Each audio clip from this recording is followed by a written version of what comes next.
Feria de Córdoba, terminando el ciclo formativo, la segunda parte, la educación para después del nacimiento. Y hoy tenemos al creador de la escuela, Valentín García López, con nosotros. Y bueno, vamos a comenzar con mucha alegría por esos dos motivos, ¿vale? Tenemos mucho que celebrar después de estos años de experiencia y de andadura con la escuela. Y yo creo que vamos a empezar así, ¿vale?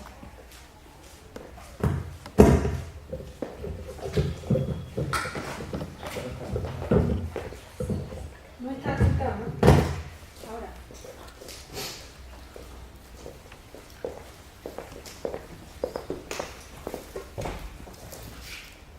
Antes de comenzar, me gustaría informaros pues, de algunas cositas.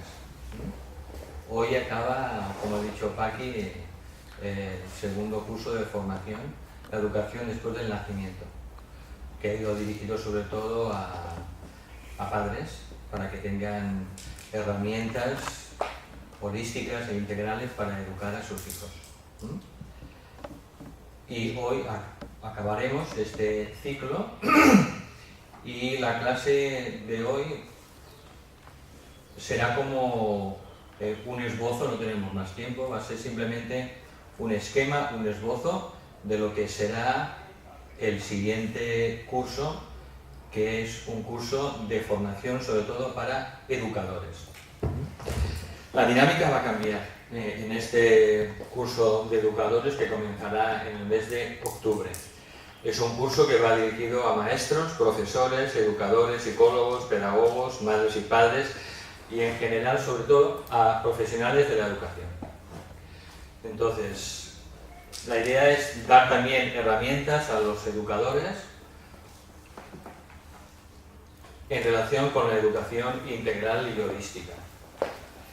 Haremos un módulo presencial cada 3 meses en Córdoba, pero el resto del material, que van a ser libros aconsejados, documentos sobre educación holística e integral, vídeos también de otras personas a nivel mundial que trabajan en educación holística, todo eso lo iremos colgando junto con el módulo, con la grabación de ese módulo presencial.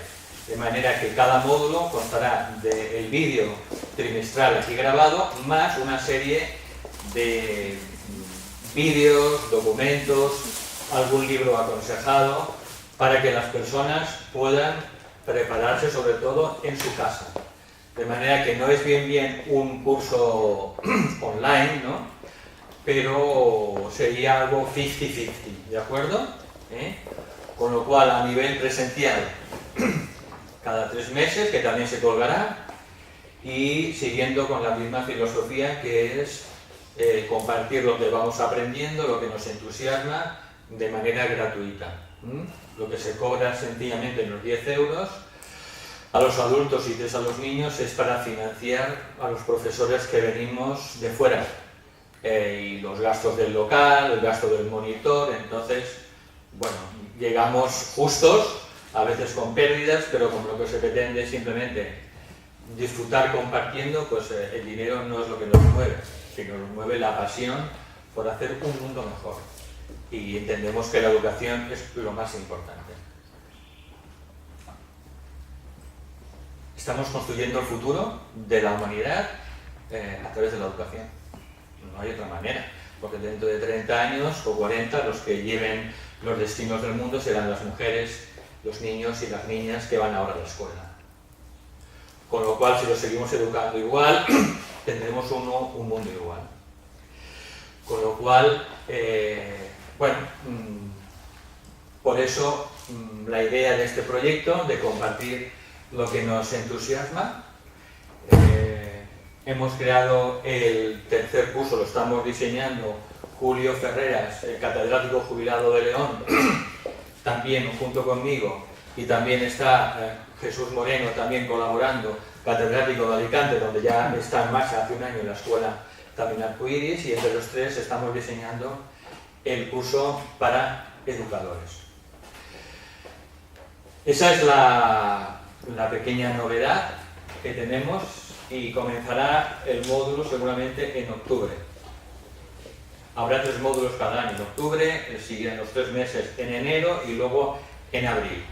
3 meses, 3 módulos trimestrales, pero luego todo el material para seguirlo cada uno, cada persona en su casa, online, leyendo y estudiando los documentos que aportemos de manera gratuita. Todo lo que podamos compartir sin infringir los derechos de copyright, pues entonces lo compartiremos evidentemente, pero hay cosas que a veces no se pueden compartir gratuitamente en la red. Bien, ¿alguna pregunta queréis hacer sobre este curso? El siguiente curso para formadores. Bien, aquí hay personas dentro del mundo educativo, docentes. ¿Levantáis la mano? Vale.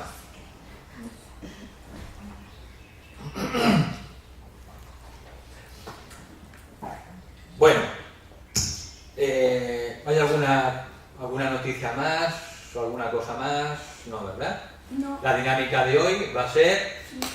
Como siempre, pararemos sobre las 11:30, 12 a tomar un té y después ya... media hora de descanso. Media hora de descanso y después ya terminaremos sobre las 2:30 y tendremos la comida, el arroz. A las 2:30 paramos y la comida. Sí. Vale. Luego, a las 5 de la tarde, desde hace ya más de un año, venimos dando sugerencias, orientaciones a personas que quieren colaborar, ser colaboradores de este curso de formación para educadores. Me viene que hay algunas maestras o maestros, hay algún psicólogo, porque como es un proyecto de grupo, un proyecto de equipo, pues invitamos a las personas que quieran prepararse mínimamente o aportar algo dentro de esta formación, pues que esas personas puedan también hacer su aportación, pues dando un módulo, dando una parte de alguna clase. Entonces, si alguna persona quiere participar esta tarde o enterarse de qué va el tema, pues está invitada a las 5 de la tarde. Y hemos organizado justamente hoy, no mañana, justamente para dar facilidades a las personas.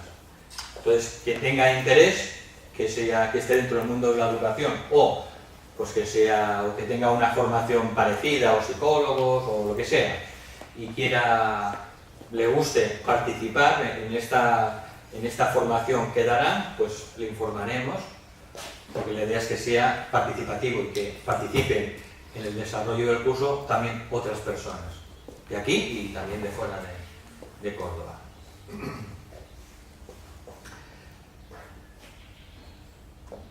¿Alguna pregunta queréis hacer?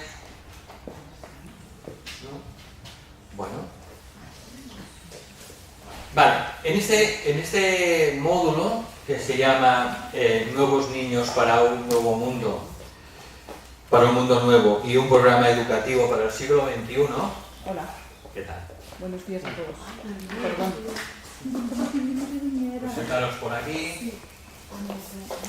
Allí hay una silla en medio también, la podéis hacer un huequito también en medio.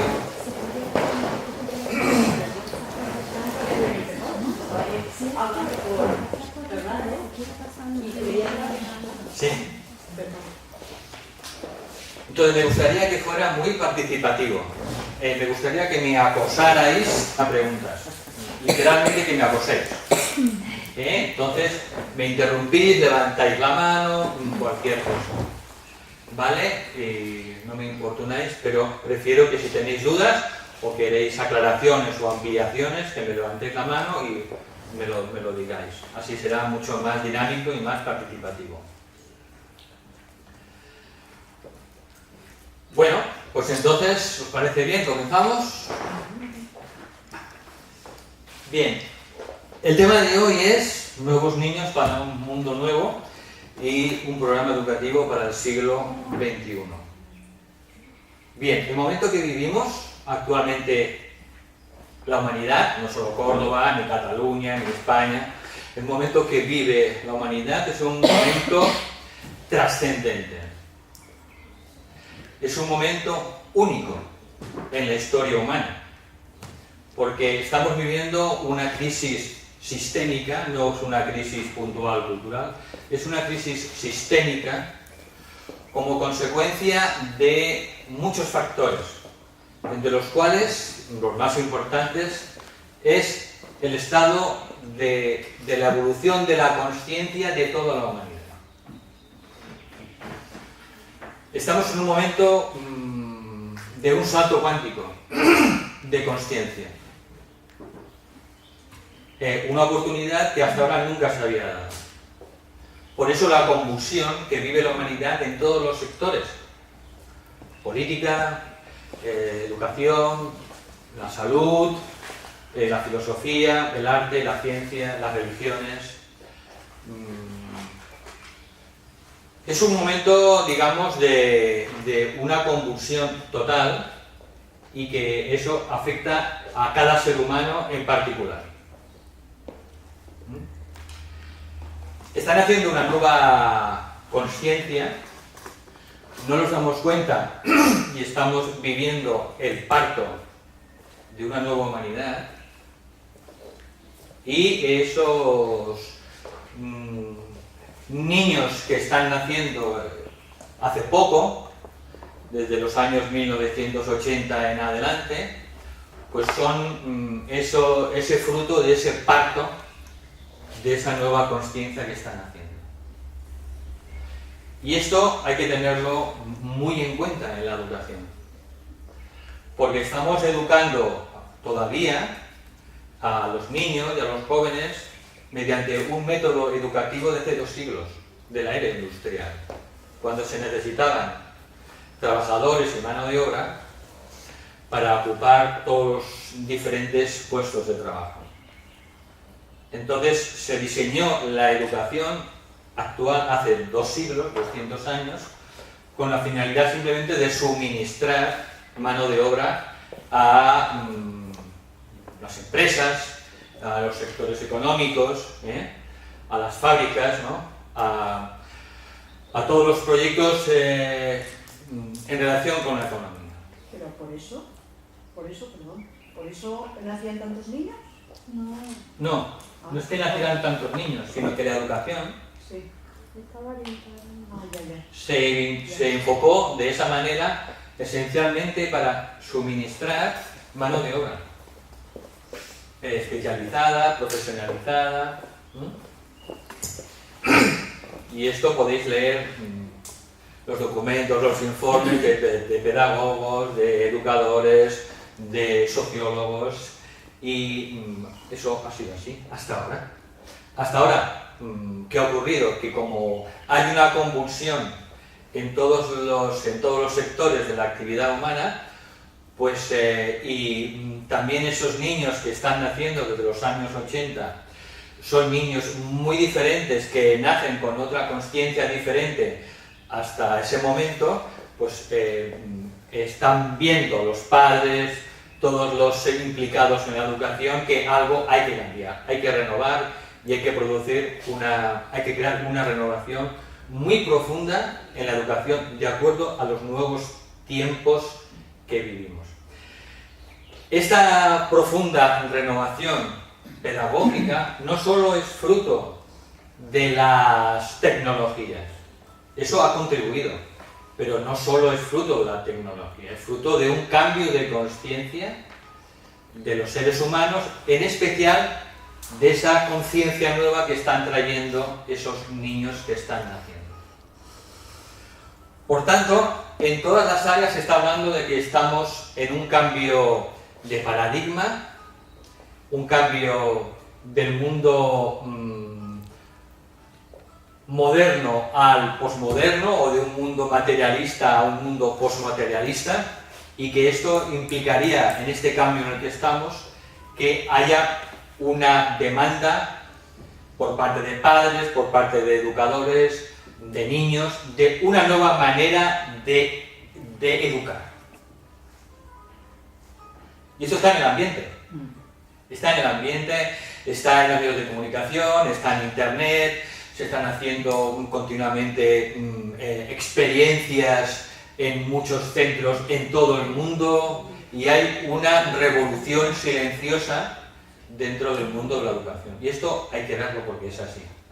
Y hay que estar informados y hay que ver las nuevas tendencias que están saliendo, el boom de los sistemas de educación alternativa, complementaria, más de acuerdo al momento que vivimos. ¿Hasta aquí alguna pregunta? ¿Quieres que amplíe algo? ¿Estáis de acuerdo? ¿Que vivimos un momento especial? Veo que dicen que sí. ¿Sí? Sí. Tú eres maestra, ¿no? Soy maestra y lo veo. ¿Lo ves tú en tu clase? En mi clase, y muchísimo. Me voy a centrar en los adolescentes, que es lo que más conozco. Y ellos están demandando un cambio brutal. ¿De qué manera? Pues ellos ya les aburren las clases, todas. Todas las que entres con libros. Si se las das de otra manera, no se aburren. Y bueno, hay un porcentaje grande de asentismo escolar y no es solo en barrios bajos de niños así que estén mal económicamente, sino que es porque me aburro. Vamos, mi hijo no va al colegio porque se aburre y tengo problemas de asentismo. Pero es que tienes razón. Claro, por eso yo no lo digo. Firmo lo que haya que firmar, el papel que te dé y todas las normas, pero luego yo hablo con él y es un tío muy inteligente, él hace cosas en internet y se busca la vida. Entonces yo lo puedo obligar a donde está. Pues esto es lo que es un simple botón de muestra de lo que está pasando, pero en todas partes. Se aburren porque no les interesa, porque simplemente los sistemas educativos les llenan la cabeza con datos para memorizar de todas las ciencias, geografía, matemáticas, pero no les aporta herramientas prácticas para saber manejar su vida. Entonces, de la educación para el trabajo, ¿no? Simplemente, pues ahora estamos en esa transición hacia una educación para la vida, que nos dé herramientas para nuestra transformación, para nuestro crecimiento personal, además de que nos haga buenos profesionales, pero nos tienen que también educar, las herramientas para educarnos ante la vida, saber manejar, sobre todo, y principalmente los temas emocionales. Hace 20 años que la UNESCO, que como sabéis es el organismo que se dedica a la educación y a la cultura de la ONU, hace más de 20 años que está diciendo en todos sus informes que hay que darles herramientas a los niños para saber educar sus emociones, para que sean felices, porque no es más listo el niño con un mayor cociente intelectual. No, porque hay muchos niños con un alto cociente intelectual que son personas desgraciadas e infelices. ¿Por qué? Porque no saben manejar la vida, ni las emociones, y se ahogan literalmente en esas emociones. Entonces, ya la UNESCO hace más de 20 años pues ya va diciendo a todos los países pues que tienen que implementar en sus sistemas de educación pues todo lo que es la educación emocional. Y muchas más cosas. Pero ¿qué ocurre? Que la mayoría de los países hacen oídos sordos a todas las directrices de la UNESCO. La mayoría de los países del mundo, exceptuando unos pocos que en Europa son los países nórdicos, Finlandia es el mejor ejemplo, también Suecia, otros países, pero la mayoría de los países de la Unión Europea, no digamos Estados Unidos, se pasan por el forro todas las directrices de la UNESCO. Y ahí está ya todo escrito, simplemente hay que ponerlo en práctica, hay que tener buena voluntad para incorporar lo que ya están diciendo los mejores expertos en educación. Pero los países van muy por detrás de las directrices de la UNESCO.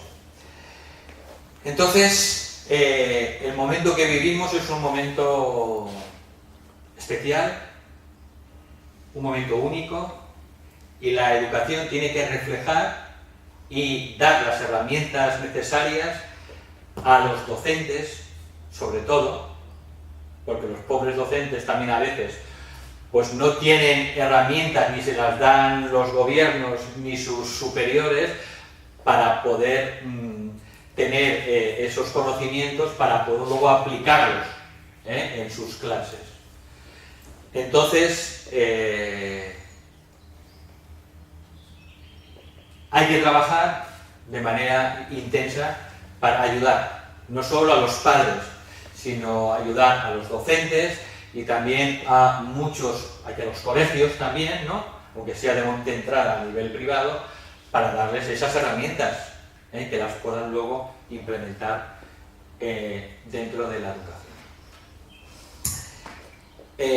Os invito, cuando las personas interesadas en el tema de educación, a que leáis el primer informe de la UNESCO, que se llamaba Aprender a Ser, la educación del futuro, del año 1972. Fue el informe Faure.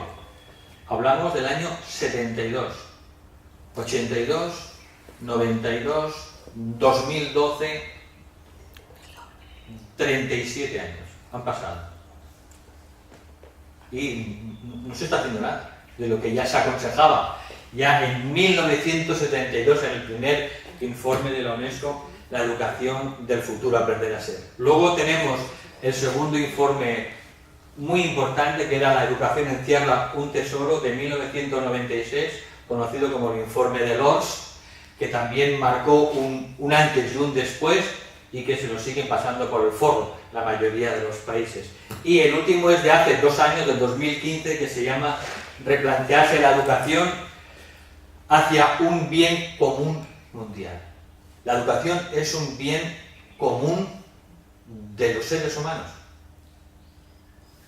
Y los países tienen que luchar para que ese bien común, que no es un bien ni privado, ni es un bien estatal, es un bien común de todos los ciudadanos, de todas las personas, pues que podamos crear una nueva educación de acuerdo a lo que ahora necesitamos los seres humanos. Entonces, estos 3 informes y el último del 2015 pues plantean todas las estrategias más avanzadas sobre educación.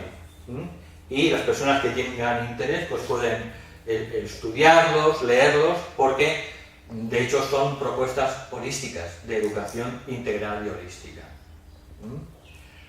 Por tanto, no hay que confiar que se va a transformar la educación gracias a los gobiernos.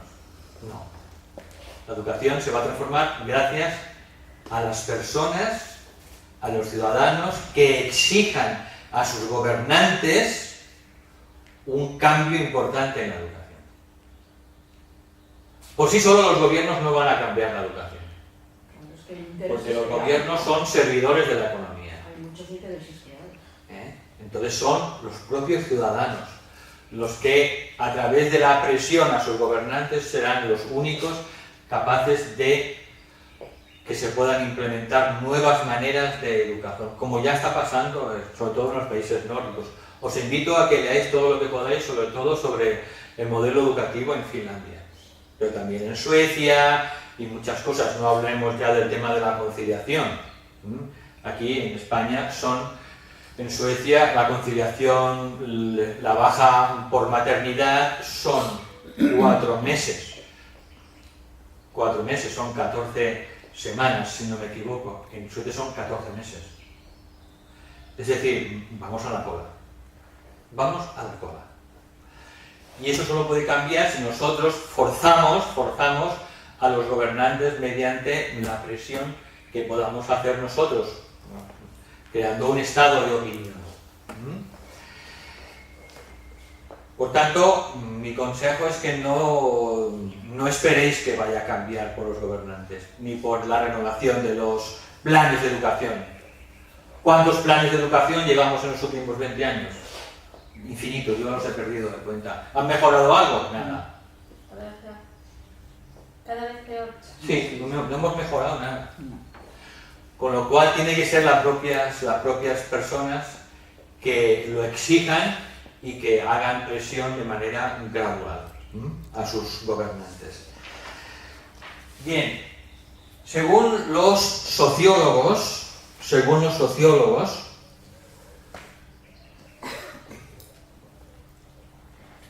han detectado que desde principios de 1980 están naciendo niños y niñas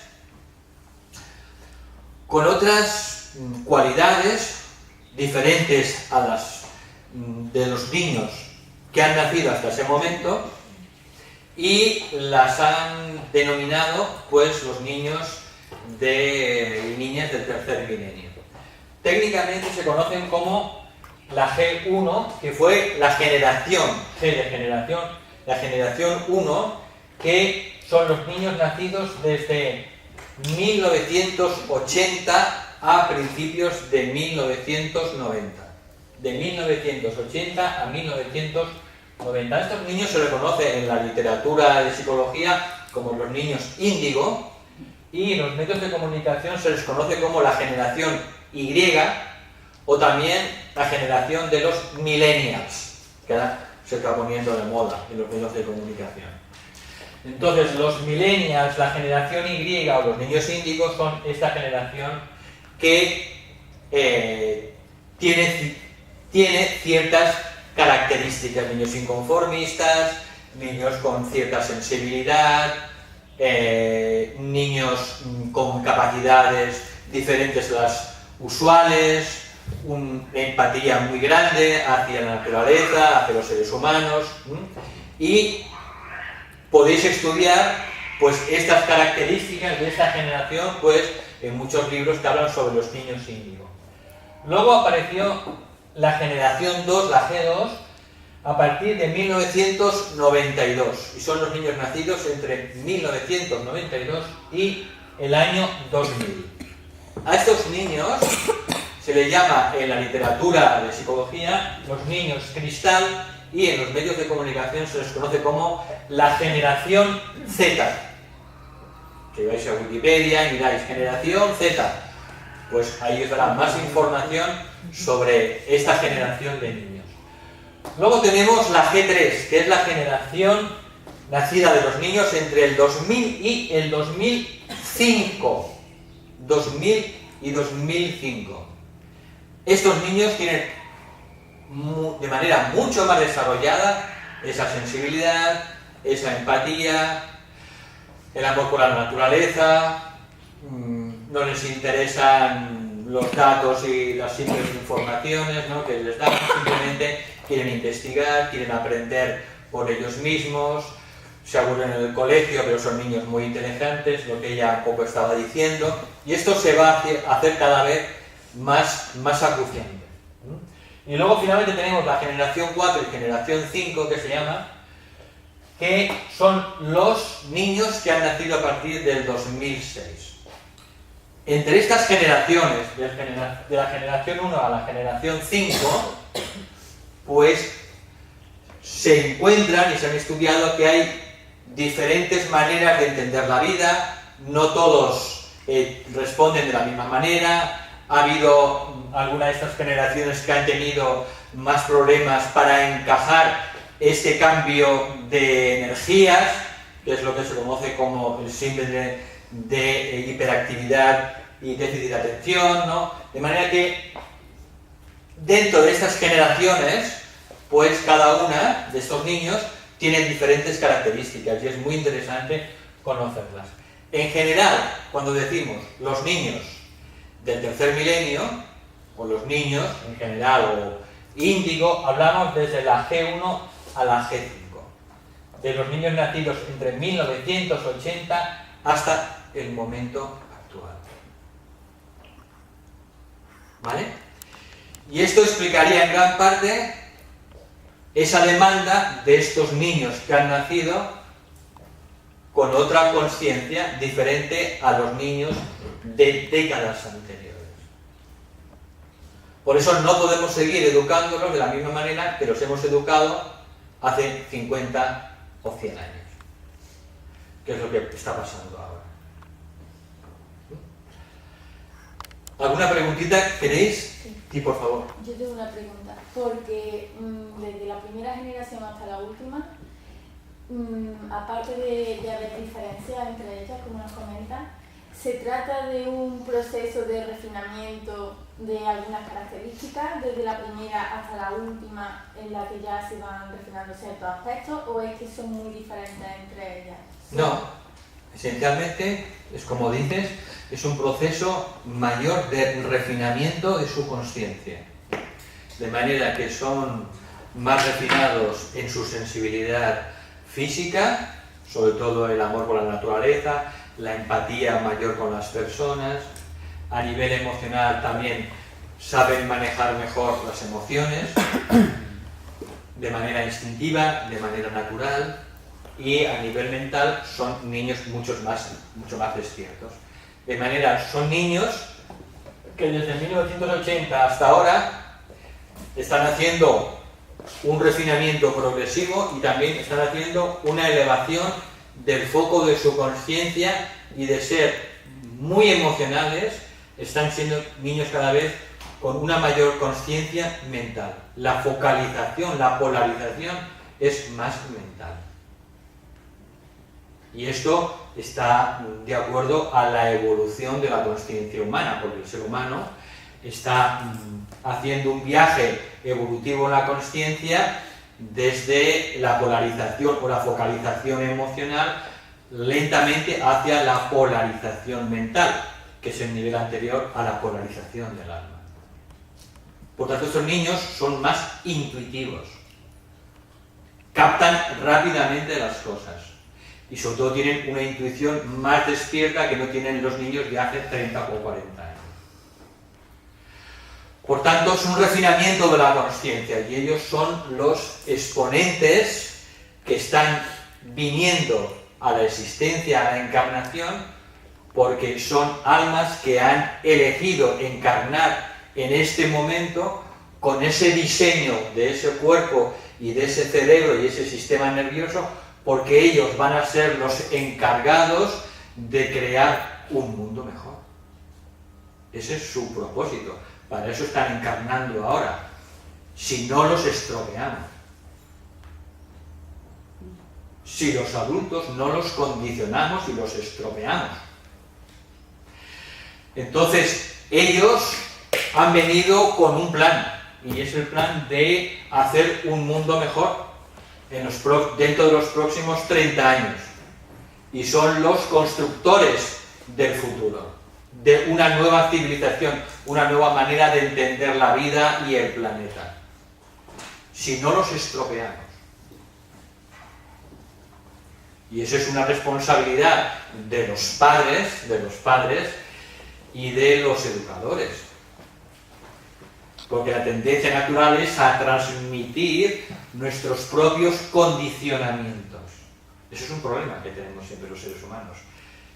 Que como no somos personas muy despiertas todavía, pues transmitimos nuestros propios condicionamientos a nuestros hijos y a los alumnos. Por tanto, muchas de estas almas son almas viejas, más avanzadas que nosotros, y vendrán a enseñarnos, os lo aseguro, si no los estropeamos. Yo lo que veo es como una contradicción, porque si venimos de un momento en que la humanidad era básicamente emocional, sin embargo, ahora es cuando empezamos a oír el tema de las emociones de hace unos 20 o 30 años, ¿no? Es cuando empezamos a oír que hay que educar en la emoción. Y sin embargo, no estás diciendo que ya estos niños lo que vienen enfocados hacia otro cambio posterior, donde están enfocados hacia la mente, ¿no? Sí. Y todavía no tenemos resuelto el tema emocional. Porque vamos con retraso. Veo que... El problema es que vamos con retraso, pero afortunadamente todo el tema de la educación emocional es para enseñar a los niños... Está aflorando ahora. Sí, porque vamos con retraso. Pero los niños que están naciendo ahora, aunque nosotros vayamos con retraso, ellos ya lo tienen trabajado. Ellos llegan y nos enseñan del tema emocional y del tema mental y de todo. Sí, sí, sí. Si no, los estropeamos demasiado. Esa es... Y en eso quiero insistir. Porque podemos, digamos, añadir dificultades en ese proceso de despliegue natural de su consciencia para lo que han venido a hacer. Por tanto, los padres tienen que ser, los educadores tienen que ser muy humildes para saber, para aprender de los niños y aprender de los hijos. Un niño con 3, con 5, con 7 años no es un adulto subnormal. Es un adulto que está en desarrollo, que se convertirá, si lo dejamos, en un adulto completo e íntegro a partir de los 21 años, si lo dejamos. Que desarrolle y que recapitule todo su pasado, todas las experiencias de vidas pasadas. Pero eso, ¿cómo se hace? ¿Y cómo se hace eso? ¿Cómo se deja que evolucione sin tú perjudicarlo? Bueno, pues de esto trata este seminario. De ser respetuosos, de estar muy atentos con los hijos y con los alumnos para darnos cuenta de que es posible que esos niños nos puedan ya dar lecciones. No creer que el adulto o los padres tienen toda la razón. Un hijo, tú eres malo, ¿no? Un hijo elige encarnar a través de nosotros, del hombre y la mujer, elige a sus padres porque el alma de ese niño ha visto que esos padres le van a dar buenas oportunidades para seguir evolucionando y llevar a la manifestación su plan, el plan que trae como alma. Entonces no es casual que ese niño haya elegido a sus padres. Pero los padres también tienen una responsabilidad y es no traspasarle a ese niño todos los condicionamientos y todas las limitaciones, todos los miedos, porque entonces le harán más difícil su trabajo. Normalmente no se le perjudica 100% al niño, pero sí le podemos poner zancadillas y trabas, aunque sea de manera inconsciente. Porque unos padres siempre dan a los hijos lo mejor, es lo que intentan. No hay ningún padre o una madre que diga, yo le voy a dar a mi hijo lo peor. Nadie dice esto. Pero por tanto hay que estar muy atentos para no transmitirles nuestros condicionamientos y nuestras limitaciones. Y ver a ese hijo no como una propiedad privada, sino verlo como un alma que nos ha elegido porque ella cree que le podemos dar la mejor educación y las mejores oportunidades para desplegar todo su potencial interior. Y nos ha elegido. Y cuando sea ese niño un adulto, se irá de nuestra casa, de nuestro hogar y creará su propia familia. De manera que, en realidad, no es nuestro hijo, somos administradores. Se nos ha dado a los padres algo en servicio y ya ha llegado a nuestras manos. Por tanto, como dice Khalil Gibran, los hijos no son nuestros hijos, son los hijos de la vida. Y vosotros, dice Gibran, no llegaréis ni soñando donde llegarán vuestros hijos. Y así es la vida. Por tanto, se nos entrega un hijo o una hija para que lo ayudemos, para que le sirvamos, para que le demos todo lo que necesita hasta que se convierta en un ser adulto y vuele como las aves del campo. Esa es la visión de lo que debe hacer un padre o una madre. Y para eso hay que estar muy atento, sencillamente, muy atento y muy consciente Y cuando nosotros tengamos patrones de comportamiento erróneos, pues tener la humildad suficiente para decir, pues mira, hijo mío, me he equivocado, perdóname. Por tanto, no hay fórmulas mágicas, simplemente estar muy atento en la vida cotidiana y a nuestra relación con nuestro hijo o nuestra hija y darnos cuenta de que no es ese hijo o esa hija, no es un adulto disminuido, no, es un adulto en desarrollo. Y a veces nos olvidamos. Y lo tratamos como un niño, no, es un adulto como nosotros, igual, o más sabio que nosotros, pero está en proceso de desarrollo. Espera un segundo, quería preguntar ella. No, ya lo ha preguntado ella. ¿Sí? Sí. Perfecto. En esto que acaba de decir, en este proceso de desarrollo, con toda la conciencia y la sabiduría que traen, también los niños tienden a encapricharse, a coger rabieta y a querer ser siempre salirse ellos con la suya, saben mucho, porque claro, como son muy inteligentes, y ahí como se busca el equilibrio entre lo que acabas de decir y luego lo que es el día a día de su desarrollo. Claro, pero esa es la educación que le tienen que dar los padres. Claro, ya. Los padres tienen que poner límites, igual que los educadores. Claro. Si mi hijo quiere poner la mano en el fuego, hijo mío, te vas a quemar. A los niños hay que ponerles límites, porque si no, su desarrollo evolutivo es que yo quiero que lo aclares porque, como has dicho, venimos a servirlos, venimos a apoyarlos, mira, totalmente de acuerdo, pero también hay que saber buscar el equilibrio en esta etapa de su desarrollo para que los niños efectivamente no... Exacto, por eso los padres y educadores tienen que cultivarse profundamente para saber en qué etapa evolutiva de su desarrollo está el niño. Tú a un niño con 4 años no puedes hacerle razonar, porque sabes que está en la etapa hasta los 7 años en el que prácticamente es un animalito y lo que busca es la supervivencia. Entonces un niño hasta los 7 años solo te va a chupar como un vampiro.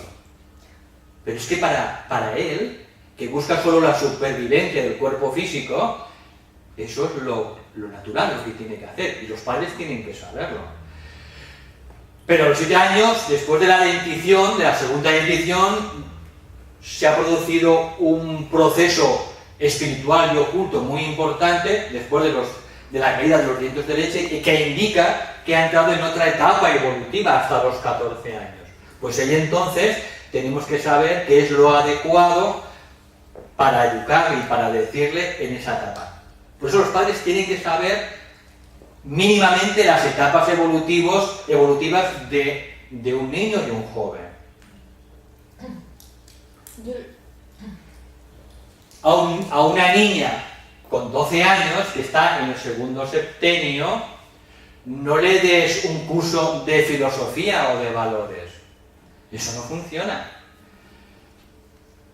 Dale algo, dile algo que le llegue al corazón, al sentimiento. ¿Por qué? Porque está formando su cuerpo emocional. Por eso a un adolescente siempre hay que llegarle, pues siempre se le llega tocando su corazón. Porque viven en las emociones. Después de los 14 años sí que entonces podrás ya empezar a hablarle y que razone de una manera fuerte y potente a nivel mental, pero antes no. Llégale a las emociones, llégale al corazón. Por eso los padres educadores tienen que saber mínimamente lo de las etapas evolutivas y tienen que saber también el tema de la recapitulación, que es muy importante. Nosotros tenemos un largo pasado, no es la primera vez que venimos a la encarnación. Y cuando venimos, desde que nacemos hasta los 21 años, estamos recapitulando todo nuestro largo pasado. y tenemos detrás muchas miles de vidas. Y lo que hacemos es recapitular todo nuestro pasado. Después de los 21 años, seguimos la vida y el aprendizaje donde lo acabamos en la vida anterior. Y esto los padres lo tienen que saber, igual que los educadores. Y estamos recapitulando. Por tanto, el tema de las etapas de la vida y la recapitulación que hace el niño y el joven de su larguísimo pasado, lo tienen que tener muy claro también los padres y los educadores, porque eso es muy importante, si los queremos educar con sabiduría. ¿Quién preguntaba? Yo lo que veo como madre ahora con mi hijo es que la sociedad no está preparada para darle libertad a los niños.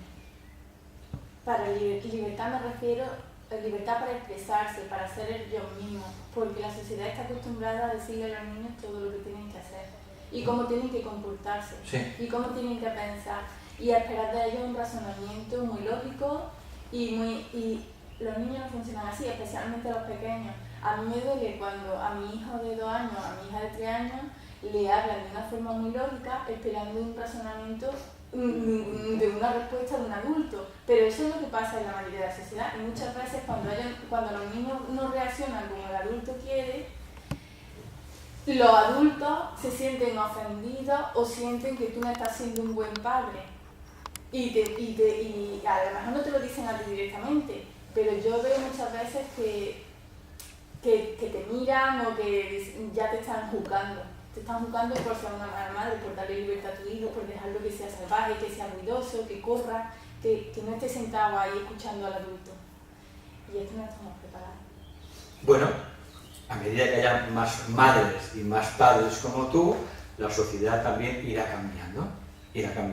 Pero es cierto, la mayoría de las personas que nos rodean no conocen las fases de desarrollo del niño y el joven, no conocen los septenios, no conocen la recapitulación de las vidas anteriores, y como esto no lo conocen, pues de aquí que a un niño de 3 años lo intenten hacer que razone, cuando eso es imposible.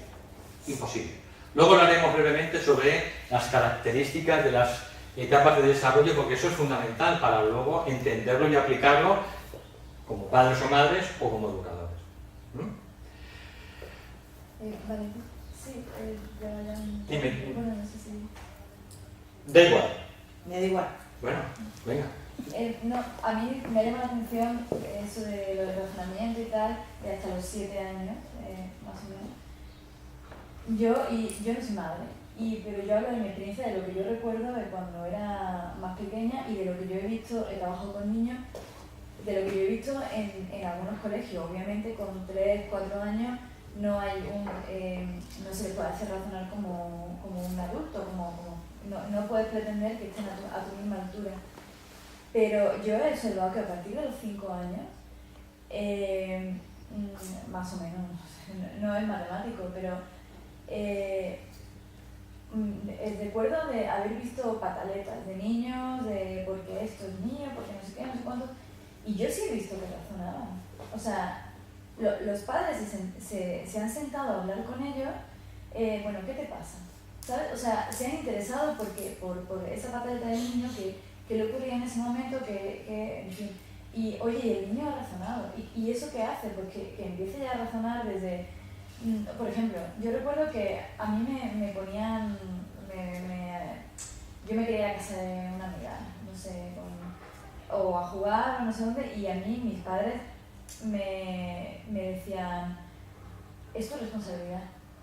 O sea, tú sabes que tienes deberes o que tienes, no sé, lo que tuviera que hacer con tal, y me decían, es tu responsabilidad, tú eliges. Tú eliges lo que quieres hacer primero, y eso en mí fue creando una responsabilidad que le... Bueno, aprovecho para Vale. hablar sobre algo. ¿No? Pues eso, una responsabilidad y una responsabilidad de los actos que yo tenía, hacerme consciente de todo eso. Y eso yo lo he visto en padres, lo he visto en colegios, porque es verdad que hay muy pocos colegios que tienen una metodología un poco tal, y los colegios que la tienen son de pago y son... el único colegio que yo he visto que hacen eso es en uno de Córdoba, que hay que pagar mucho dinero, ¿no? Tiene una metodología un poco diferente. Pero yo sí he visto razonar con niños, con bastante pequeños. Sí. Entonces, bueno, porque me ha llamado la atención por eso que has dicho de... No. Son como animalitos... Sí, puedes razonar con ellos a partir de los 5 años, pero como vas a llegar realmente al interior, al ser de un niño de 5 años, no es razonando, es de otra manera. Claro, bueno, se puede... Los niños hasta los 7 años, los niños hasta los 7 años se nutren y crecen de la imitación, de lo que ven. Lo que ven los niños a su alrededor, principalmente de los padres, o de la maestra, o de los abuelos, ellos se van a nutrir de lo que vean y eso será lo que imiten. Y eso será lo que ellos van a incorporar. Y el sistema de aprendizaje hasta los 7 años se debe fundamentar en el juego.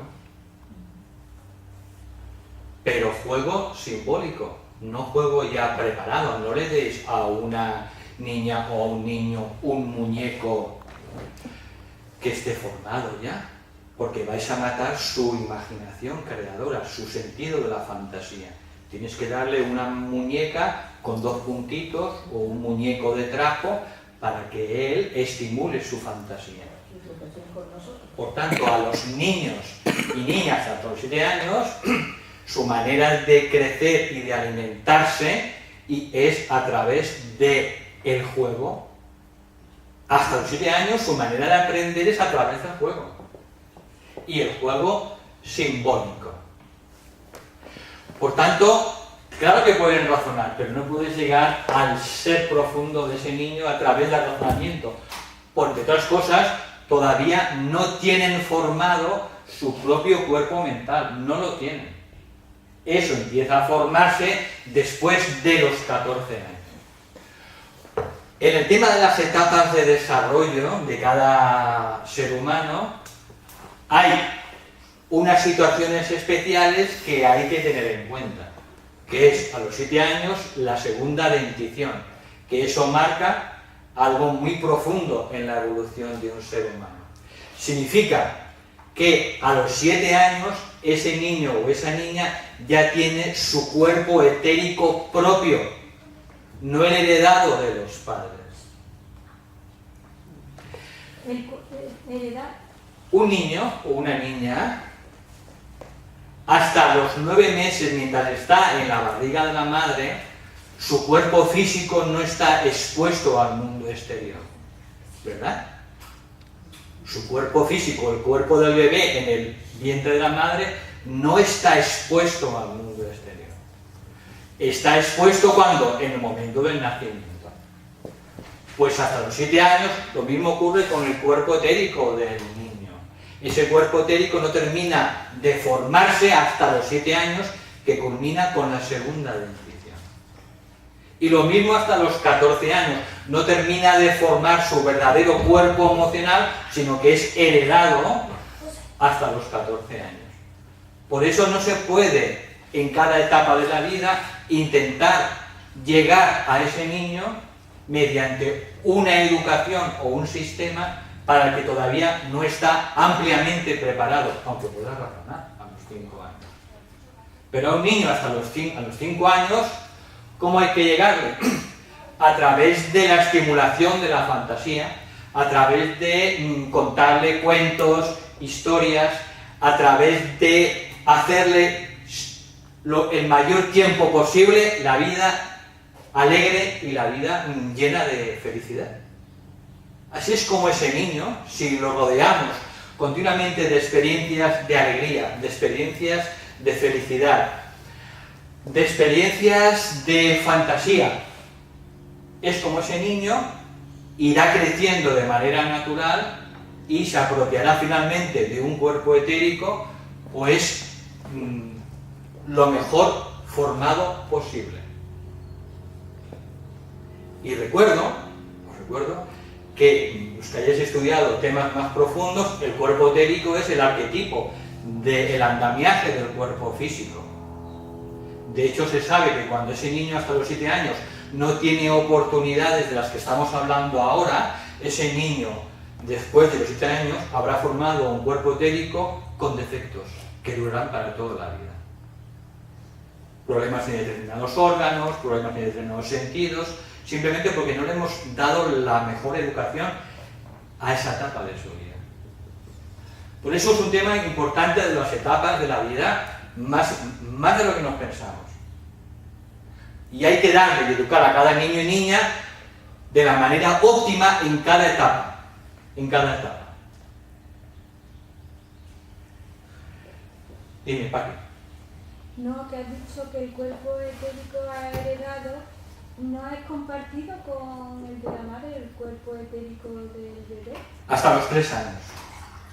A los 3 años se sabe que energéticamente se rompe el cordón umbilical energético que todavía une al niño y a la madre. Ese cordón umbilical físico se rompe en el nacimiento, pero siente todavía un cordón umbilical hasta los 3 años aproximadamente. Por eso los niños, los bebés hasta 3 años, sienten lo que siente la madre. Si la madre está mal, el niño está mal. Y si a la madre le sienta algo mal de la comida, el niño se pone mal. Porque están unidos todavía por ese cordón energético o cordón etérico. De manera que el tema de las etapas de la vida es importantísimo y esto hay que conocerlo. Porque si queremos darle la mejor educación a nuestro hijo o hija o alumno, tenemos que darle lo que necesita para el pleno desarrollo de sus capacidades en esa etapa de desarrollo. De esto hablaremos muy por encima, pero luego en el curso de educadores hablaremos en profundidad, porque os he dicho ya al principio, lo que estamos dando en esta clase van a ser las simientes de lo que luego desarrollaremos a lo largo del curso de educadores. Hablaremos de las etapas de la vida, hablaremos de neurociencias, hablaremos de las inteligencias múltiples, hablaremos de la educación emocional, hablaremos de cómo aprender a ir también hacia el interior, no hacia el exterior, para que luego mayores no nos perdamos solo en el mundo exterior. Muchas cosas, de esto iremos hablando en el curso de educadores, de una manera comprensible. Por tanto, la clase de hoy es como el germen, son las simientes que luego se desarrollarán en el curso de educadores. Y el tema de las etapas de la vida es crucial. Crucial. ¿Alguien quiere preguntar algo más? Sí. Vamos a poner, por ejemplo, que durante alguna etapa de la vida del niño, pues en algún momento determinado, como decimos, sabemos que el alma elige a los padres para tanto aprender él como aprender los padres. Vamos a poner que hay etapas en las que no se ha hecho adecuadamente por elecciones de los padres o por... Vamos a poner que llega la etapa que creo que es la más, como digo yo, emocional o la más que el niño intenta afianzar su nivel de emoción, quién es en la vida, que es la adolescencia, que es la que todo el mundo, pues siempre cuando hemos sido adolescentes hemos visto que hemos sufrido con mucho ímpetu. Vamos a poner que alguna de las etapas no se ha hecho bien. Llega el adolescente y el adolescente ha sido, por ejemplo, un niño que ha sido más trabajoso de lo normal, que se le dice o nervioso o trabajoso o lo que sea. Entonces llega el momento en que el adolescente, como ha dicho bien antes ella, dice, por ejemplo, que no tiene ganas de estudiar o que le cuesta mucho estudiar, que hay asignaturas que no puede, empieza ya a discutir con el padre o con la madre, empieza a tener ataques de emociones más violentas de lo que es, que eso lo vemos todos los días. En ese caso en el que el padre o la madre tiene que hacerse cargo de ese adolescente, ya no podemos volver para atrás no se puede volver, tenemos que esperar a la siguiente vida. En ese caso, ¿qué hay que hacer? Dejar que el adolescente se exprese, dejar que, no sé, en ese momento, ¿qué hay que hacer? Porque ella ha tomado una decisión personal con su hijo, claro, pero lo estás haciendo bien, estás haciéndolo bien. El niño el día de mañana no va a hacer nada en la vida, va a tener que mantenerlo toda la vida. ¿En qué medida los padres, sabiendo lo que sabemos ahora, que no podemos volver para atrás, qué es lo que tenemos que hacer? Mira, Yo cuando quiero hacer la declaración de renta, voy a un gestor. Cuando tengo tema de herencias, como he tenido, pues voy a un notario, a un abogado.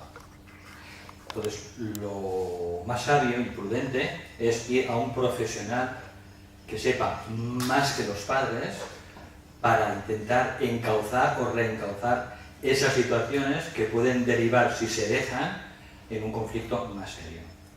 Entonces, mi consejo siempre es acudir a un profesional. Un psicólogo especializado en educación, un psicoterapeuta que tenga mano con los niños y a alguien que pueda asesorarte, porque en determinados puntos puede ser necesaria la ayuda de alguien que sepa muchísimo más que nosotros. Y eso es lo más correcto, lo más sabio. Un padre y una madre siempre intenta darle lo mejor a sus hijos. Pero inconscientemente a veces... No equivocamos. A veces, pues nos equivocamos como seres humanos que somos, como personas humanas que somos, ¿no? Como dicen. Entonces simplemente hay que aceptarlo y hay que ir a un profesional. Entonces cuando detectemos que hay un posible problema, en ese caso está claro que hay un problema, mi consejo es ir a un profesional que puede reencauzar la situación. Y no pasa nada, no pasa nada. Porque a veces a unos padres les supera la situación. Entonces, es mejor es ir a un profesional. Ese es mi consejo. Bueno, no somos perfectos, ¿no? Y siempre un padre o una madre dice, claro, yo podía haberlo hecho mejor. Sí, claro, como todos. Pero en ese momento uno hace lo que puede, o lo mejor que sabe las cosas. Entonces, hay a veces determinadas situaciones que nos superan. Entonces, lo mejor es ir a un profesional. Igual que yo voy a un notario o voy a un mecánico de coches, ¿no? Porque no entiendo, pues igual, en esos temas hay que ir a un profesional que sepa más que nosotros y simplemente dejarlo en sus manos. Sí, yo tenía como dos cuestiones, ¿no? Una, por un lado, es ha hablado porque todos estos niños, la nueva generación y demás, y habla a partir de una edad, con una sensibilidad y con una nueva forma de ver las cosas, se definirían o serían clasificados pues, de una manera, ¿no? Entonces, nosotros que ya tenemos otra visión diferente de tanto de la naturaleza como del arte, como tenemos otro sentir, y no estamos dentro de esa edad, ¿dónde estaríamos? ¿En qué generación? ¿En la del cambio? ¿En la de...? Nosotros somos la generación T. Generación T de transición. Somos la generación T de transición. Nosotros no somos niños azules. Pero la vida nos pone en situaciones, seamos maestra o maestro, o seamos padre o abuelo, nos pone en situaciones pues también para podernos reciclar. Es como que tenemos el modelo antiguo, pero estamos buscando... Claro, nosotros tenemos otra sensibilidad, si no, no estaríamos aquí. Nosotros hemos tenido lo más difícil. Sí, pero también elegimos nacer en esta época, acordaros. El alma elige la época en la que nace, porque en esa época tiene que desarrollar un propósito, llevar a cabo un plan, hacer un servicio. El alma, antes de encarnar, ella tiene un plan, es el plan del alma. Y es un plan también de servicio para ayudar a nuestros seres queridos, a nuestros hijos, luego a nuestros padres, en nuestra profesión. Y eso lo tenemos que también tener en cuenta, con lo cual no nos podemos quejar, porque nosotros elegimos, aunque no nos acordemos, el momento en el que nacimos. Sí, y bueno, tenía otra cuestión. Sí. Sí, bueno, y la otra cuestión es que por todo lo que estás comentando y todas las dudas que tienen los padres que están aquí y por mi experiencia personal, Cuando todas esas preguntas, o te surgen esas preguntas, yo lo que estoy viendo es que la educación no es solamente ámbito escolar, a nivel empieza en la familia, a nivel social, es un cambio porque bueno, los modelos los vivimos y por muchas partes, ¿no? Y bueno, pues la educación, lógicamente, un reciclaje en lo que son los nuevos enseñantes, ¿no? Maestros, los padres, con un cambio de conciencia, pero quizás no hace ese cambio de conciencia mientras no te afecta directamente, te van surgiendo otros problemas que lo van generando tus propios hijos, ¿no? Y luego al niño. Entonces no es una educación, pero a distintos niveles paralelos. No puede ser solamente exigiendo esa educación a unos responsables, ¿no? Es que responsables somos todos. Entonces hay que hacerse de manera paralela. Es un trabajo a distintos ámbitos. Si no falla uno, porque igualmente a lo mejor como enseñante tú quieres hacer el cambio y estás educando, pero si el padre no está preparado, no hay esa conciencia, está siguiendo a lo mejor el modelo antiguo y no hay nuevo. Ahí hay un choque, hay que hacerse paralelamente. Es que en los colegios también sería obligatorio tener un aula de padres. Pero luego te hablo por mi experiencia. Te hablo por mi experiencia. No va. En la guardería hay también y no va. Hay 4 padres. Si tú quieres tener niño al colegio, tú también tienes que venir al colegio. Sí. El compromiso de los padres. El compromiso de los padres tiene que ser una realidad en el campo de la educación. Las familias tienen que comprometerse en la educación y hay que educarlos. O educarlos o obligarlos. Obligarlos, eso. Pero es que eso se nota mucho a nivel de los niños. Si es que yo el año pasado estaba en una obra de padres en la guardería de mi hijo. Y es que de su misma clase, ya no de la guardería, una persona y yo, 2 de un aula. Había aulas que no se presentaba ningún padre. Y luego tú conoces en persona a ese niño y es que hay un cambio de los otros a ese niño que sus padres se están preocupando de algo. Vamos a decir de algo que a lo mejor, pero ya le come la curiosidad, ¿no? Pues que la mayoría, a lo mejor hay 10 que están en la inopia, digamos, los padres estoy hablando. Y eso se nota a nivel del niño muchísimo, muchísimo. Porque yo veo que no los dejamos evolucionar. Los padres somos los que no dejamos evolucionar a los niños. Los niños son calcamonías de los padres. Tú ves al padre y dices, es que igualito, es que actúa igual, habla igual, todo. Entonces esos padres no procuran ni tienen esa cosa de, oye, yo quiero que mi hijo sea algo mejor que yo, ¿no? Que no sea una fotocopia, que sea algo que evolucione algo más. No, pero es que la mayoría, ¿eh? Pero es que esos padres no han sido tocados por la conciencia. Es que si no hay conciencia... Sería una buena propuesta para el sistema educativo que los padres tengan motivación de ir también a reciclarse y a reeducarse.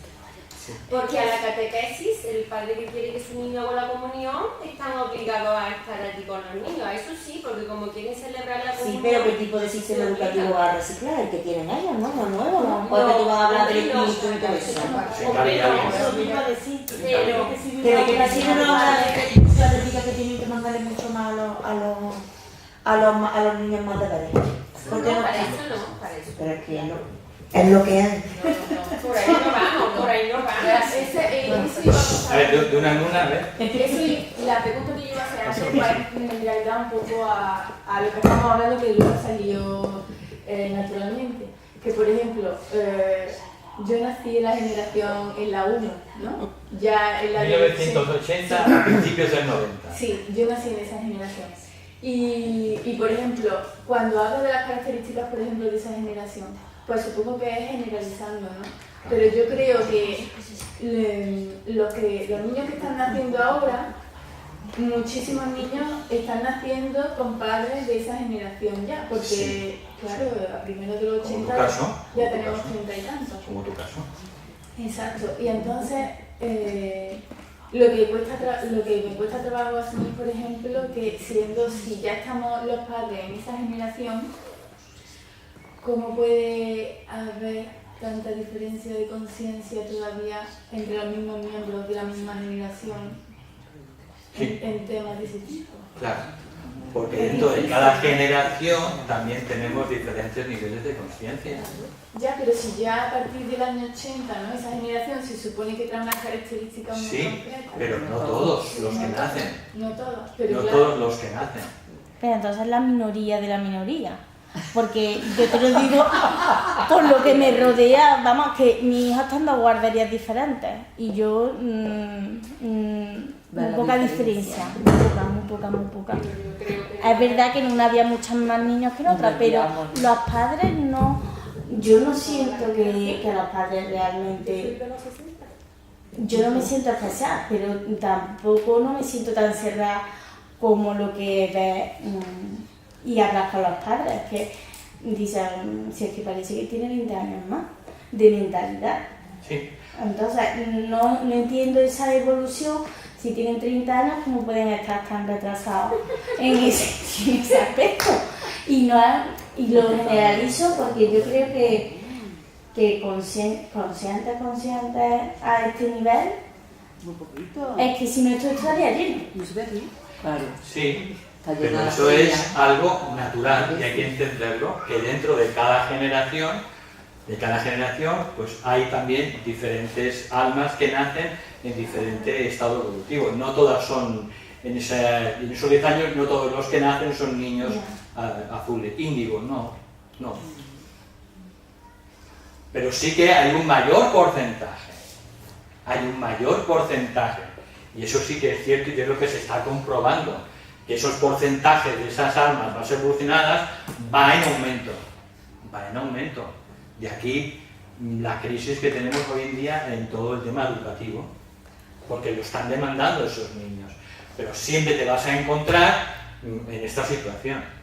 ¿Y qué haces si tu hijo quiere que se relacione, que esté con los niños de los padres que estamos hablando? Yo no tengo mucha diferencia. Es que no tengo mucha diferencia, ¿verdad? En la clase de mi hijo a lo mejor hay 15 y a lo mejor hay uno que más o menos pueden compartir vivencias normales de que le hablan igual en casa, de que no le pegan voces, de vocabulario. Si es que con 3 años no va a pedir más. Las formas de jugar, que no sea pegar, morder. Claro, hombre, que hay muchas formas de ver que un niño está en una familia que está un poquillo... ¿Sabes? Que yo lo que intento es que me digas cómo un niño así se puede integrar en un sistema como el que hay. Se integrará porque vienen preparados. Se integrará porque vienen más preparados que su madre. Pero él me dice que no quiere ir muchas veces al cole, porque se aburre, lo único que hace es sacar ficha y si no le pega no sé quién, es un niño muy tranquilo y yo digo, yo qué sé, yo tampoco lo quiero meter en una aula de cristal, pero eso noto que... Pero no en una jaula de leones. No, es que ¿dónde va todos los días? Claro, bueno, pues por eso los padres tienen la capacidad de elegir la escuela y llevar a esa escuela que los padres crean que es la más apropiada para darle la mejor educación. Por eso hay diferentes escuelas con diferentes maneras de ver la vida, escuelas activas, escuelas libres, escuelas Waldorf, escuelas Montessori, escuelas públicas. Sí, pero esas escuelas alternativas que son tan bonitas cuestan mucho dinero y aquí hay gente que se lo puede costar y hay gente que no. Entonces, yo estoy hablando de algo ya... Pues entonces, llévala a una escuela pública en la que trabajen con Montessori, por ejemplo. En Cataluña hay cantidad de escuelas públicas. ¿Me recomiendas que me mude a Cataluña? Sí. En serio te lo digo, ¿eh? Ahora, y con el follón que tenemos, En Cataluña, por ejemplo, lo estamos mirando para mi nieto, ¿no? Para dentro de 2 o 3 años, ya hay muchas escuelas públicas que están de manera natural implementando la pedagogía Montessori. Infórmate. Infórmate, porque si a lo mejor no encuentras Waldorf, pero encontrarás a lo mejor Montessori. Seguro que hay en Córdoba escuelas públicas con Montessori, te lo aseguro. Yo quisiera decir una cosita. A ver, Koski quiere... Que todas las generaciones hemos tenido ese trabajo que hacer. Yo soy de los 60, pero yo ese trabajo lo he tenido que hacer como madre. Y en todos los colegios públicos tendremos profesionales que estén en una línea, en otra y en otra. Lo que hay que acompañar a nuestros hijos, yo lo digo porque no os preocupéis, yo sé que os vais a sentir sola. Yo me he sentido sola en la educación a la hora de la etapa de mi hija. Pero bueno, si tú tienes claro una idea, tú sabes que lo tienes que llevar a cabo. Y que a lo mejor un año pues le toca a un profesor que tiene que hacer muchas fichas. Bueno, pues eso es lo que te ha tocado, porque en la vida nos irá tocando muchas cosas que tendremos que ir haciendo. Pero tú después tienes tu tiempo para ello y tienes que enseñarle que a lo mejor en ese ratito tiene que hacer fichas, pero que después tú le das 4 piezas y él hace un muñeco. No le das un muñeco como ha dicho Valentín, con su ojo, sus piernas, no. Le das un montón de pinzas de la ropa y se pasa toda la tarde jugando. Entonces, que no todo es tan negativo, que hay que diferenciar, porque yo he tenido en mi etapa profesores que no podía hablar porque sabía que me iba a pegar con la regla, y hay profesionales que para mí me han marcado. Yo he tenido profesores que me han marcado porque se han dedicado a eso, porque era su vocación, y yo creo que aquí tienen profesoras que también te lo pueden decir. Entonces lo que tenéis que ser es muy conscientes de lo que vosotros queréis, el camino que queréis que ande vuestros hijos, pero que relacionarse se tienen que relacionar en la jaula de leones, porque a ver, es lo que hay. Y tú tienes que dar ejemplo a las demás madres, la trayectoria que tú tienes que ir. Ya está, pero no como una preocupación y como un problema, porque si nos lo creamos como un problema, eso también está transmitido a los niños. Que no le transmitamos a nuestros hijos que tenemos un problema grandísimo porque ellos no se van a insertar en la sociedad, ¿no? Porque eso, si no lo transmitimos, no lo estamos beneficiando. Un ejemplo rápido. Imagínate que le mandan, siendo muy pequeñita, es niño, ¿no? Niño, pequeñito, fichas. Bueno, pues tiene que llevar al siguiente un par de fichas. Bueno, pues que rellene las fichas, pero si no la rellena o lo hace mal, no hagas un drama. Claro. No es una tragedia. Simplemente decir, mira, esto, hijo mío, no tiene mucha importancia. Tú hazlo porque hay que cumplir. Y se acabó. Y se acabó. Entonces hay que complementar, que ya lo hacen, hay que complementar la educación que va a recibir ese niño de sus padres, que es fundamental. La educación más importante y la que marca siempre es la de los padres, especialmente la de la madre en los primeros años de la vida, y luego explicaremos por qué. Su papel es insustituible. Igual que un hombre normalmente no se pone de gestación. Se pone de gestación embarazada la madre, la mujer, no el hombre. Entonces hay cosas que también hay que conocer, y el papel de la madre es insustituible. ¿Alguien decía algo? Sí, yo apoyo la opinión que decía Koski. Puntualiza que comienza la familia, porque son los que te marcan los valores que tienes que seguir, porque bueno, no podemos, vivimos dentro de una sociedad y no podemos meter a los niños en una burbuja, o sea, relacionarse con estos niños que tienen que comparten esta misma manera de vivir, ¿no? A mí me llega un padre, a lo mejor pues eso, que en su casa tiene una línea de trabajo, pero vivimos y convivimos, entonces ahí tú estás trabajando otras cosas, que hay respecto a la tolerancia, el apoyo que puedes aportar, ¿no? Entonces todos nos enriquecemos de una manera. El que en cierta manera a lo mejor está ofreciendo una imagen negativa, a ti te ayuda a que tú tomas otra visión de las cosas, ¿no? Entonces no podemos meternos o clasificarnos, ¿sabes? No sería enriquecedor, no progresaríamos, no avanzaríamos. Yo pues bueno, creo que tampoco es casual, lógicamente, como todo en la vida. Y bueno, mis primeros años en el colegio fue en la privada y luego fue en la pública, o sea, tuve una educación católica, colegio de monjas, y luego en la pública por circunstancias, o sea, que me dijeron aquí tenías que estar, ¿no? Por traslado de trabajo de mi padre. Y yo siempre he sido la misma, o sea, que lo que quiero decir es que los valores los dan la familia. Y surja lo que surja en tu vida, si tú tienes esos valores, esos buenos cimientos, sabrás todo lo demás que te venga, poderlo encauzar. Y no olvidar nunca pues, que también tenemos ese propósito de que si hemos nacido aquí en esta época de transición, donde no todo es perfecto, también porque bueno, forma parte de nuestra evolución, de nuestra alma.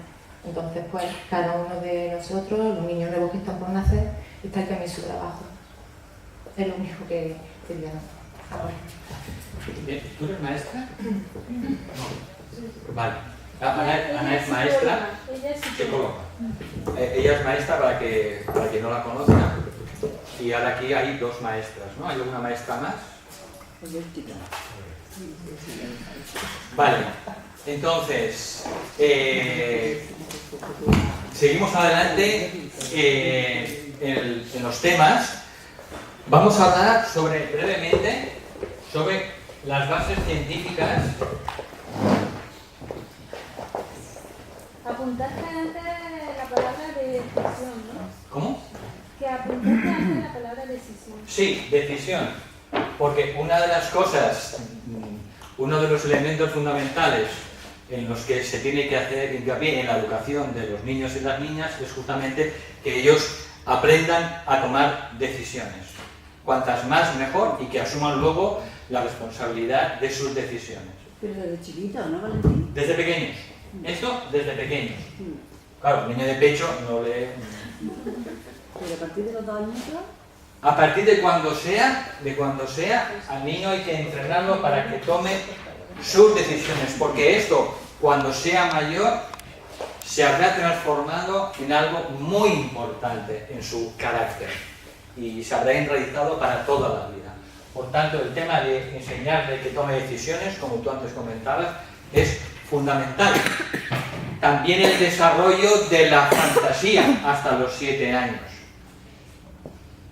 Si no enseñamos a los niños hasta los 7 años el juego simbólico, la fantasía, la imaginación, esto si no se le potencia o se le enseña, esa capacidad se muere, porque esa fantasía se transformará en el futuro en lo que es la capacidad del ser humano de la imaginación creada.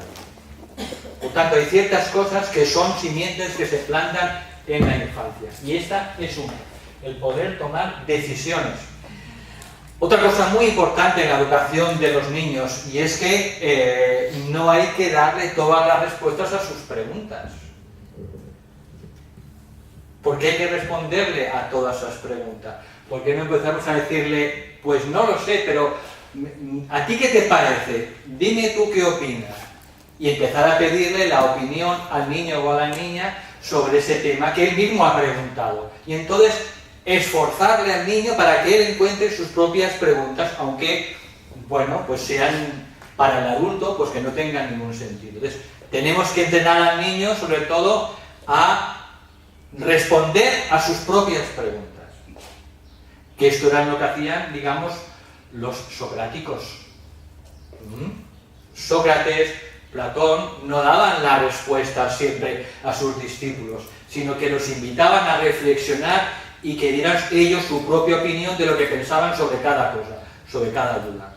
Por tanto, la reflexión socrática es fundamental y hay que volverla a recuperar, porque esto era una manera de educar a los jóvenes, a los discípulos, no solo en Grecia, también en la India, a través de la relación maestro-discípulo.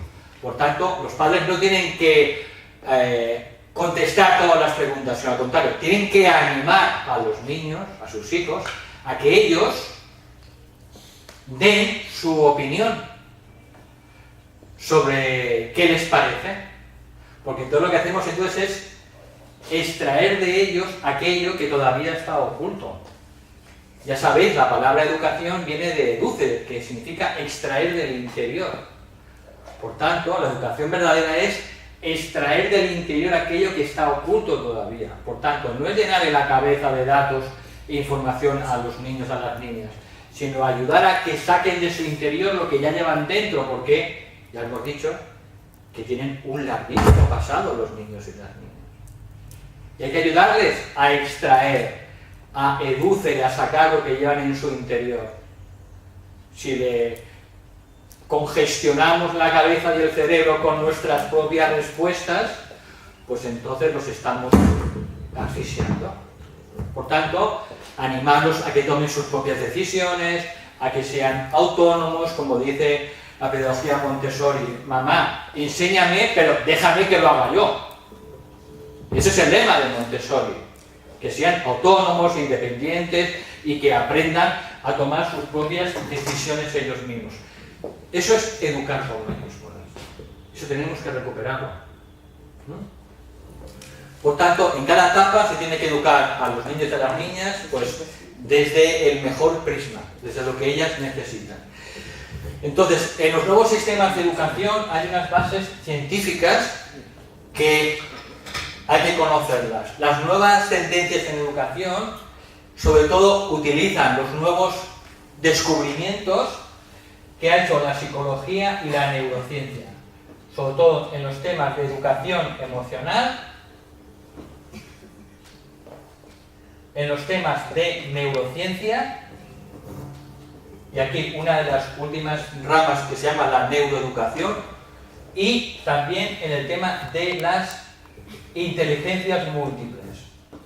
Estas tres ciencias irán aportando cada vez más esas bases científicas que son necesarias para la nueva educación.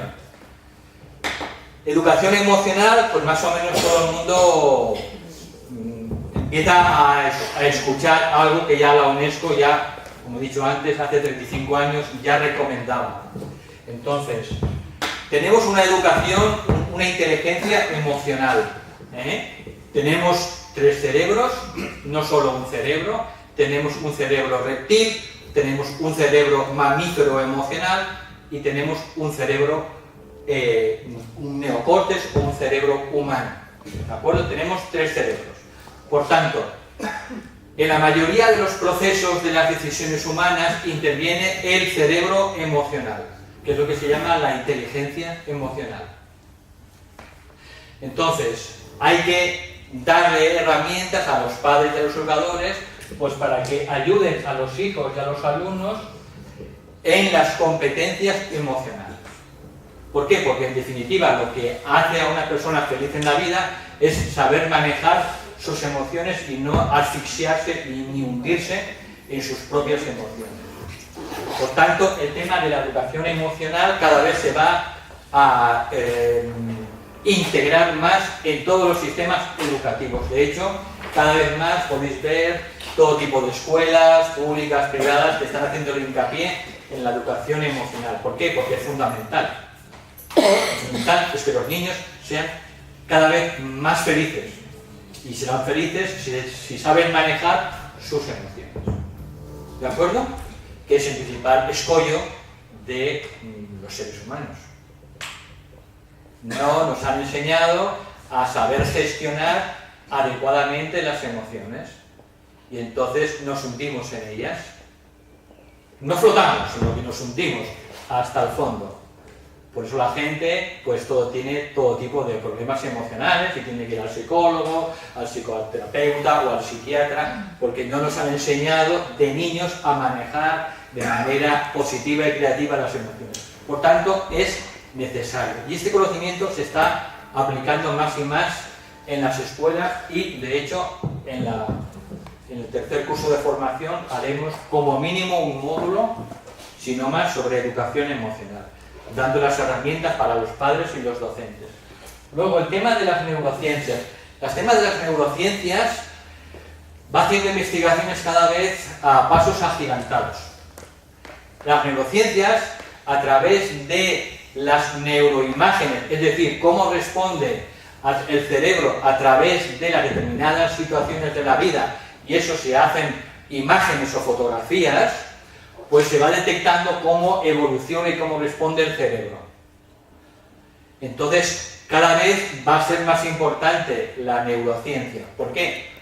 Pues por lo que decíamos antes, a un niño pues con 2 años es más recomendable educarle de esta manera o aplicarle estos métodos que no a un niño con 7 años o con 8, porque su cerebro no está preparado. Por tanto, la neurociencia lo que estudia es la relación cerebro y desarrollo de las neuronas, de las conexiones neuronales, y eso es importantísimo conocerlo, al menos lo más básico. Por tanto, las neurociencias tendrán cada vez un mayor papel en el tema de la educación. De hecho, hay varios expertos españoles que se consideran autoridades mundiales aquí en España. Entonces, y luego el tema de todas las inteligencias múltiples, del psicólogo, sobre todo Howard Gardner, demostró que no tenemos solo una inteligencia, que tenemos como mínimo 8 inteligencias. Inteligencia espacial, la inteligencia musical, la inteligencia matemática, la inteligencia lingüística, la inteligencia interpersonal, que nos ayuda a relacionarnos bien con las personas, la inteligencia intrapersonal con respecto a nosotros mismos, y la inteligencia que llaman la novena trascendente o la inteligencia espiritual. Por tanto, el tema de las 9 inteligencias y todo su desarrollo, que se está aplicando en muchos campos hoy en día, pues también se va a aplicar necesariamente, y se está haciendo ya, en el tema de la educación. Es potenciar los talentos naturales de los niños y de las niñas, y potenciando los talentos naturales, desarrollando sus partes más deficitarias, sus partes más débiles, a fin de que su desarrollo sea integral. Por tanto, las bases científicas hoy en día, más otras que podrán ir surgiendo, son todo el tema de la educación emocional y sus investigaciones, sobre todo de Goleman a través de sus estudios de la inteligencia emocional, todo el tema de las neurociencias y todo el tema de las inteligencias múltiples, que es un tema pues muy importante y que cada vez lo están utilizando las escuelas de la nueva era, las escuelas holísticas e integrales. ¿Alguna pregunta sobre esto? ¿Os suena algo de lo que he dicho? Sí. Vale, que no os pilla de nuevo. No. Vale, perfecto, me alegro, ¿ves? Bien, entonces,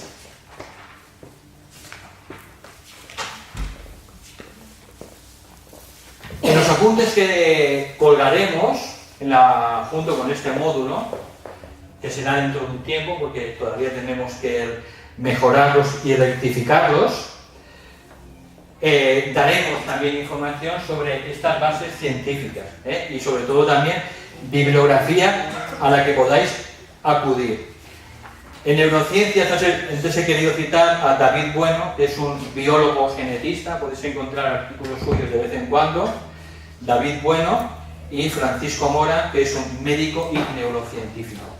Y uno de sus últimos artículos, muy interesantes, decía en titulares que sin emoción no hay aprendizaje. Si un niño no se emociona con lo que hace, se aburre y no aprende. Por tanto, la tarea de los padres y los educadores es enfocar cada cuestión educativa pues, de una manera lúdica, de una manera divertida, de una manera que al niño le entre pues, de manera natural. ¿Por qué entran hasta los 7 años de manera natural los cuentos? O las leyendas, ¿por qué? ¿Por qué? Porque lo que hace que la fantasía, que es donde vive el niño o la niña, pues entonces el niño viva esa situación a nivel interior. Por eso la importancia cada vez más de estas ciencias, más otras que seguirán viniendo de ahora en adelante. Bien, el siguiente punto